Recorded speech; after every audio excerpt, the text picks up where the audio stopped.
From the OUTV Broadcast Center in Los Angeles, California, this is Brief News Brief, a brief look at today's trending news topics, proudly combating the thought police since 2016. Here's your host, James Heaney. I'm James Heaney, and this is your Brief News Briefing. Michael Cohen, President Trump's former personal lawyer, will not be testifying before Congress next month.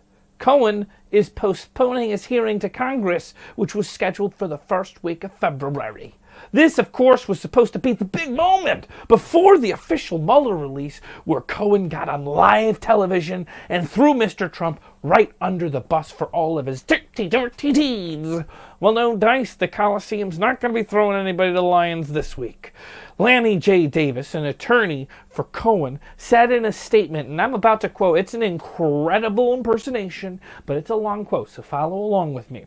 Due to an ongoing threats against his family from President Trump and Rudy Giuliani, as recently as this weekend, as well as Mr. Cohen's continued cooperation with ongoing investigations by advice of counsel, Mr. Cohen's appearance will be postponed to a later date.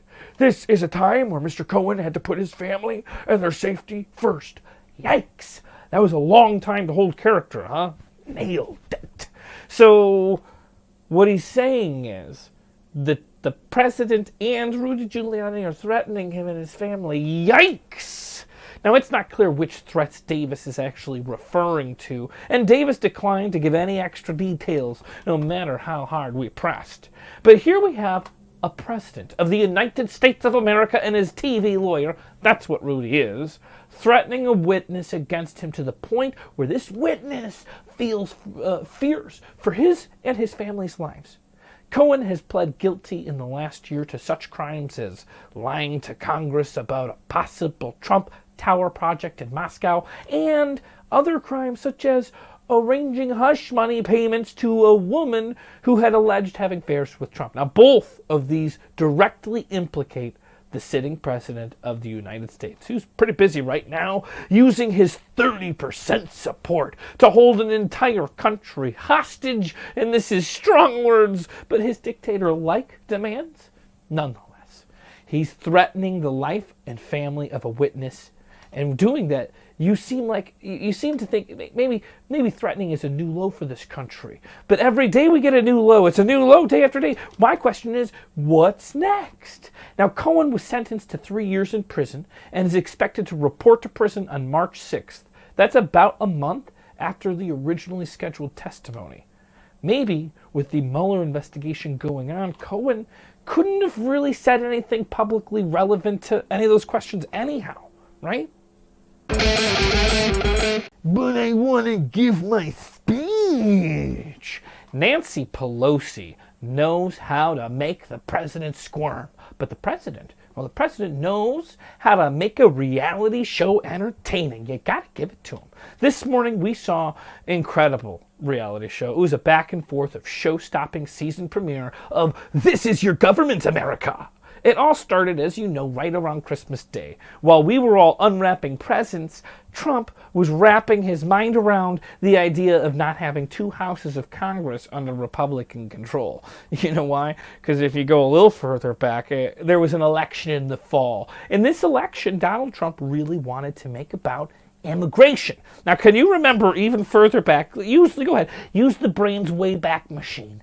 There's a migrant crisis on the border to which Trump sends troops to defend the border. And those troops have to end up missing their holidays because they're busy defending. Do you remember anything happening? No, because nothing happened. It was a big show. Well, Trump lost the election, even though he came out and gave a victory speech. The victory speech doesn't make the victor. I mean, I'm not going to argue. Was there a blue wave? Sure, maybe there was a blue wave, maybe there wasn't, but we can say that it was the biggest Democratic gains since after Watergate. And elections have consequences. When Trump had both houses of Congress, he didn't get his wall-through legislation because, spoiler alert, Republicans don't really want a wall either. They want tax cuts for the wealthy. But now he wants $5 billion to build a wall, and that's just to start the job. The wall is really a $20 billion deal. It's a taxpayer money thing, too. It's not. Mexico is not paying for it. They're just not going to do it. You're going to pay for it. You're going to pay for it. I'm going to pay for it. We're going to pay for it. Anyway, Nancy told Trump no State of the Union is scheduled for next Tuesday, January 29th, as long as the government is shut down. Reminder that the government shutdown is either keeping government employees at home from work, or it's forcing them to go to work without pay. It also might be heaving us into a recession. Now, Trump did try to make a compromise because he wants to open this government up. He wants to open the government so he can give his speech. So he tried to put DACA on the table, but it was like this really weak one. No one could go for it. It was super weak. He basically was like, nah, he didn't give us anything. So today, Trump sent a letter to Nancy, and he said that he planned to show up at the Capitol on January 29th to give his speech to Congress. And here's a quote for him. "It would be so very sad for our country if the State of the Union weren't delivered on time and on schedule, and very importantly, on location," Trump said, to which Pelosi wrote to Trump, "I am writing you to inform you that the House of Representatives will not consider a concurrent resolution authorizing the President's State of the Union address in the House chamber until government has opened. Again, I look forward to welcoming you to the House on a mutually agreeable date for this address when the government has been opened." Well, I don't know. I'm just hoping the government opens up and maybe we can just avoid the whole crisis. Just open the government back up. Well, the verdict is in. Billionaires in Davos hate Alexandria Ocasio-Cortez. Yet what's interesting is that there was a poll last week that found 59% of people supported, not just people, registered voters, because those people super matter. 59% of them supported a 70% tax rate on every dollar over the 10 millionth dollar a person earns in a year. So I'm going to say that again so that we can be on the same page. First 10 million, not even having to do with this.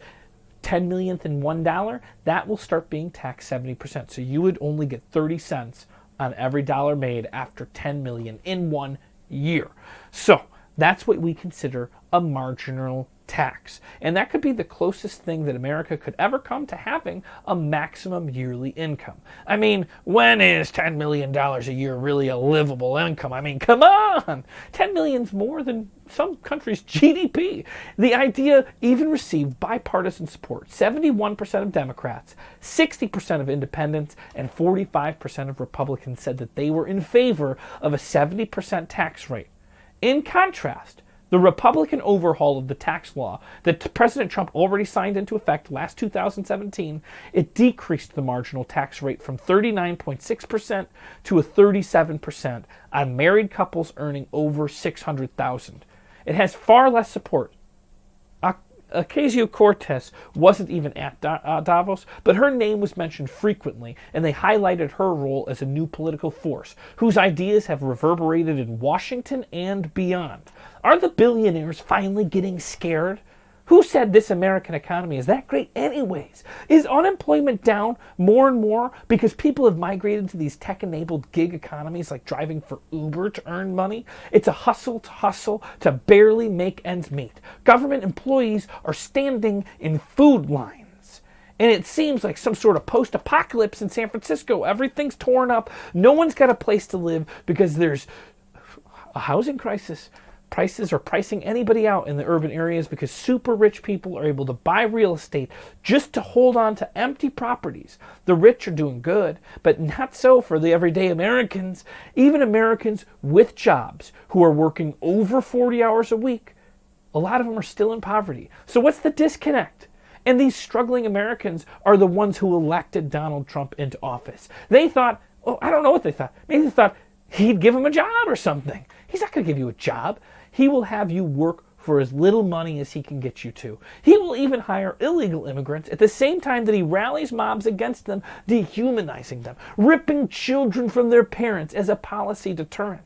He will allow Chinese companies to come into Wisconsin towns, use eminent domain to take it for their Foxconn factory, and then instead, when he promises Americans will get jobs, he's going to fill a lot of those jobs with robots and with foreign workers. There is no trickle-down effect unless we're talking about tax dollars trickling down. Greed is good, greed is God, and no one in power ever does the right thing, it seems. You have to force them to do it. And they're scared of Alexandria Ocasio-Cortez because she might be the one that really takes the fight to them, no matter how the powers be that bully her back.